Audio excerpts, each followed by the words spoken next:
man, we are super excited to be hanging out with our guy Thayer Munford Jr. And Thayer, first off, we were joking about the cold coming in. Yeah. This is nothing to you. I'm here shivering in my boots, but this is nothing for you. Yeah, this is really nothing for me. From Ohio, having humidity and bipolar weather, of course, it's really nothing. Nothing. Light work for you, but I will still complain for the next 3 months about how cold I am. Oh yeah, 100%. Yeah, but all kidding aside, now you look back and it's crazy to think that we're approaching halfway point of the season, halfway point for you and the rest of the rookies, first time going through this. Like, when you think back to the past, 6 months, like, what do you think the biggest lesson that you've taken away from this NFL experience has been so far? See, with me, I take it from like the older guys. I just look up to the older guys and follow their lead, of course. But the biggest thing I took from it is like, don't ever take anything for granted, because anything can happen at any given time, day. It doesn't really matter. You gotta go 100% every day. Even me, I gotta block Maxx Crosby all the time too. And some days I'd be feeling like, oh, I'm really not good. But most days I'd be asking like the veterans, like, what can I do better? Even though I'm just a rookie, I'm still learning the NFL, of course. Just taking my time, relaxing. Don't really make it more complicated than it is already. How much of a challenge is that for not only Thayer, the rookie, but just for any player to kind of keep even? Because you talk about going against Maxx, and there's going to be days where Maxx gets you, right? Maxx is one of the elite edge defenders in the NFL. There's going to be days where you get Maxx too, it goes back and forth. But how much of a challenge is it to just kind of stay even keel, to trust that process, to understand like, hey, he's going to get me today, but I'm going to get him tomorrow, and we're all just making each other better. It's kind of crazy. It's kind of like a challenge. It's more than a challenge, because you always think like, all right, like, I need to do this right, but you gotta trust your own self too. You can't just think about everybody else as well.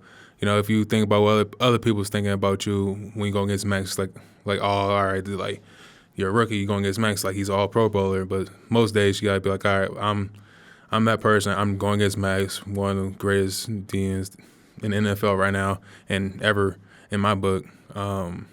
It's just gotta calm down with your own mental state. I imagine though, like, when you get to a game, and I think you've had such a unique kind of rookie season in the sense that you're in, right? That you have these certain sets that you come in for, all the jumbo stuff. Yeah. Which we got to get you a touchdown at some point this year. It's got to be in the works. You don't have to still spill state secrets, but I got to say, I love nothing more than a big man touchdown. You know what? I would appreciate that, but I'd rather have all the skill players make the touchdowns first, then I'll go. Then I'll go. Smart man. But it is funny, though, where you think about your rookie, and we're saying that, you have these situations that you come in, and there's, you come in, you go out, you come back in.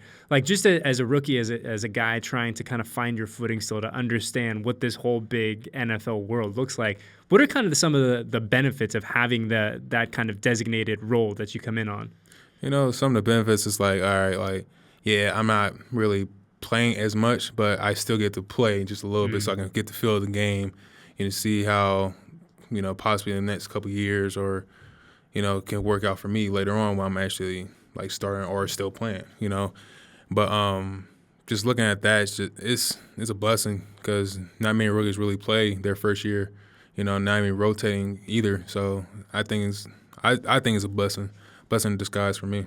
When you talked earlier about, being able to lean on some of the vets, and you have Jermaine, and you have Colton, and you have Andre, and to be able, typically when you come in, you're on one of those guys' sides. Yeah. And what is it like to be able to have a guy like that to your left or your right who say, hey, he can, obviously you know what you're doing, but just in case that you have a guy right there who knows, like, hey, bro, this is what we're doing here, and this is how we're going to get from A to Z. It's pretty nuts, because I know most teams, like, some of the veterans be like, all right, especially towards a rookie, like, all right, man, you gotta figure this out. Of course, I'm like, but there's a group of guys I'm with right now, like Alex Bars, Jermaine, Lester, John, Jackson, all the good guys.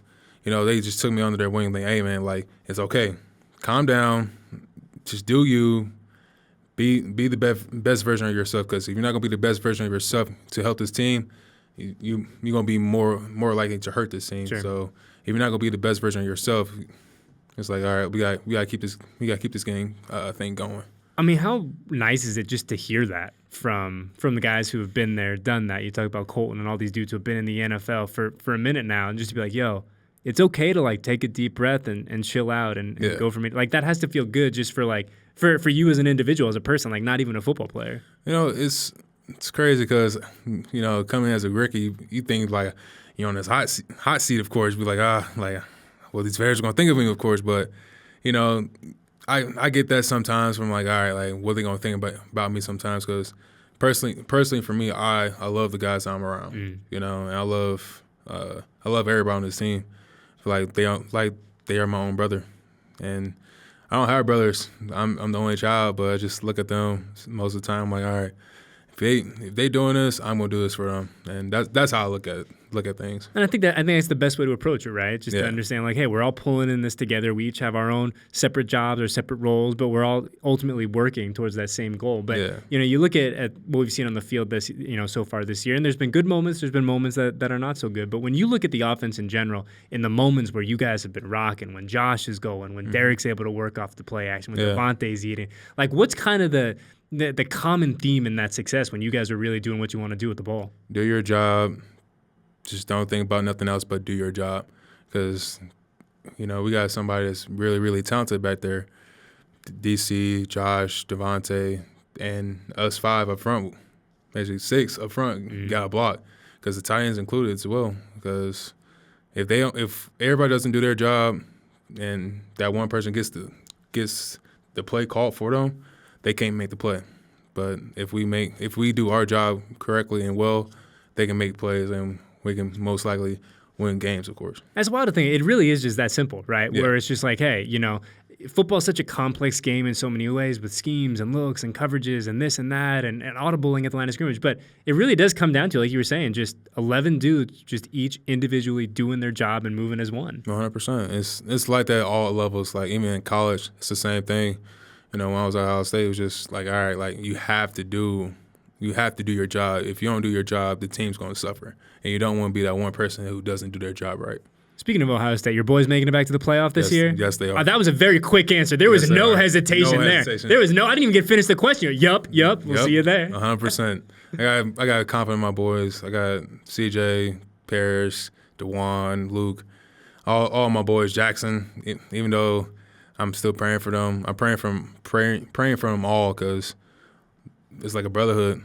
It's definitely like a brotherhood at Ohio State, because I got, like this week, of course, we played the Colts. We got Paris Campbell, Tyquan Lewis that's coming in, and I just respect them. I love them, and sometimes we talk here and there, of course, but we still love each other at the end of the day. That's got to be super cool, though, for a guy in your position, a guy who went to a big-time school like Ohio State, where it probably almost every week there's a Buckeye on the other sideline. I would say probably like 90% of the games, right?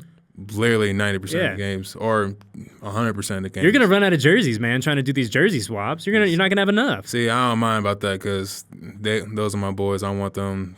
I want to see them happy. And I love to see everybody succeed as well. That's what we're hoping to see as well. We're hoping to see some success on Sundays against a really, really good Colts team, a good Colts defense in particular, a top 5 group, a group that can do a lot of things, very dynamic, and everyone's going to have their work cut out for them. But Thayer, I appreciate you coming to hang out, man. It was a blast to kick it with you again, and we'll see you soon, all right, brother? I appreciate you for having me.